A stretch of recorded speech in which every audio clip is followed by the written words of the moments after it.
नमस्ते।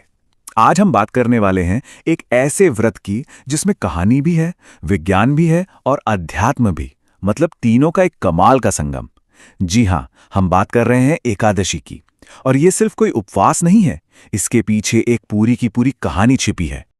लेकिन सबसे बड़ा सवाल तो यही उठता है कि आखिर महीने में दो दो बार उपवास क्यों? क्या वजह है इसकी? क्या इसके पीछे कोई गहरा राज है?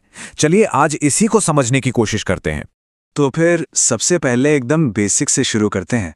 भाई, ये एकादशी आखिर है क्या चीज? देखिए, जो हमारा हिंदू चंद्र कैलेंडर है ना, उसमें हर महीने के दो हिस्से होते हैं। एक होता है शुक्ल पक्ष, मतलब जब चांद धीरे धीरे बढ़ता है, और दूसरा होता है कृष्ण पक्ष, जब चांद घटता है। तो इन दोनों ही पक्षों का जो 11वां दिन होता है, जो 11वीं तिथि होती है, बस उसी को एकादशी कहते हैं। और ये दिन पूरी तरह से भगवान विष्णु को समर्पित है। अच्छा, अब आते हैं सबसे मजेदार हिस्से पर, इसकी जन्म की कहानी पर। ये कोई मामूली दिन नहीं है, आप यकीन मानिए। इसके पीछे ना एक बड़े ही जबरदस्त और नाटकीय कहानी है।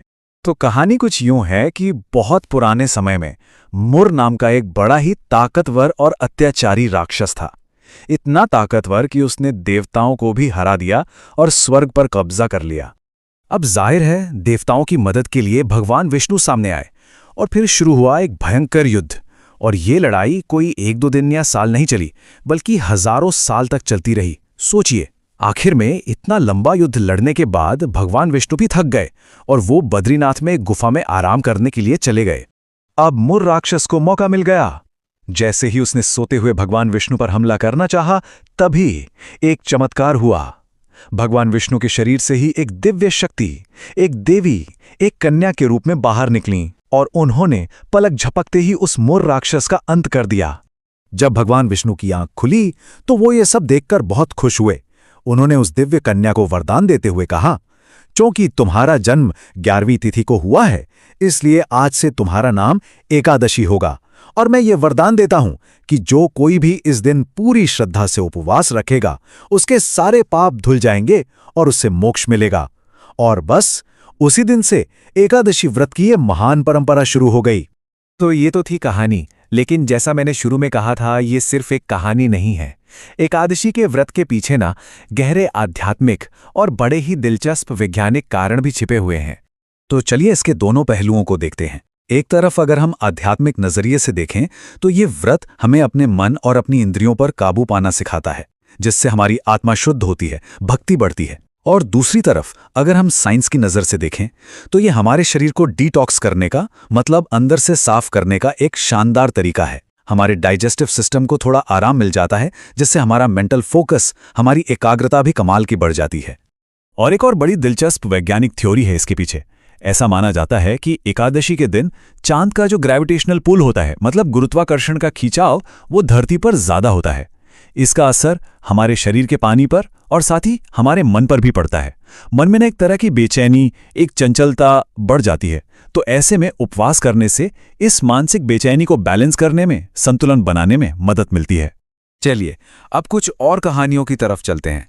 ये कहानियां इस व्रत के महत्व को और भी प्यारे तरीके से हमारे सामने रखती हैं। सबसे पहली कहानी है निर्जला एकादशी की। इसे विल पावर का, यानी इच्छा शक्ति का सबसे बड़ा टेस्ट माना जाता है। और ये कहानी जुड़ी है पांडवों में सबसे बलशाली भीम से। अब हम सब जानते हैं कि भीम को भूख बहुत लगती थी, इतनी कि उनके लिए कोई भी उपवास रखना नामुमकिन सा था। तो भीम अपनी इस परेशानी को लेकर ऋषि वेदव्यास के पास गए। तब वेदव्यास जी ने उन्हें एक रास्ता दिखाया। उन्होंने कहा, भीम, तुम चिंता मत करो। अगर तुम साल में सिर्फ एक एकादशी बिना पानी पिए, यानी निर्जल रहकर कर लोगे, तो तुम्हें पूरी 24 एकादशियों का फल एक साथ मिल जाएगा। और बस तभी से इस एकादशी को भीमसेनी एकादशी भी कहा जाने लगा। अगली कहानी जो है वो है देवशनि एकादशी की। देवशनि मतलब देवताओं का सोना। ये वो खास दिन है जब ऐसी मान्यता है कि सृष्टि के पालनहार भगवान विष्णु योग निद्रा में चले जाते हैं। और ये कोई एक दो दिन का आराम नहीं होता, पूरे 4 महीनों के लिए। और इसी दिन से शुरू होता है चातुर्मास। ये 4 महीने आध्यात्मिक रूप से बहुत महत्वपूर्ण माने जाते हैं। ये समय तपस्या का है, ध्यान का है और खुद के अंदर झांकने का, आत्मचिंतन का है। और हमारी आखिरी कहानी है सफला एकादशी की। ये कहानी हमें बताती है कि कैसे कभी-कभी अनजाने में किया गया एक अच्छा काम भी जिंदगी बदल सकता है। ये कहानी है एक राजकुमार की, जिसका नाम था लुम्बक। वो इतना दुष्ट और अत्याचारी था कि उसके अपने ही पिता ने तंग आकर उसे राज्य से बाहर निकाल दिया।